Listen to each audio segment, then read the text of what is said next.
અમારે કઠણાઈ માથા મારે છે. અમારામાં હીરા સોલંકી જેવો એક નેતા નથી. નહીતર અત્યારે માફી મગાઈ ગઈ હોય. CR પાટીલ નહીં અને દાદાને માફી માંગવી પડે. આ જળકટીના જે ક્ષત્રિય સમાજને જ્યાં હોય ને ટાર્ગેટ કરે છે, ક્ષત્રિય સમાજને હલકા ચિતરવા નીકળી ગયા છે ને માદર બખતના.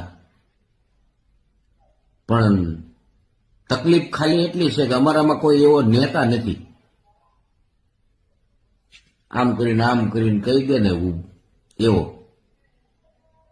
હરામ બરોબર એક પણ જળકટો બોલે ને અમારો તો મને કહેજો. એક પણ નહીં કે આ તમારી ભૂલ છે એમ. નહીતર અત્યારે આની માફી માગવી પડે.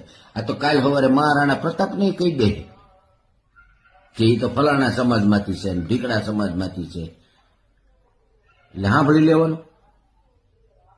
જોવો તો ખરા કેટલા આ લોકોને શું એટલી બધી મજબૂરી છે, કઈ બોલતા નથી.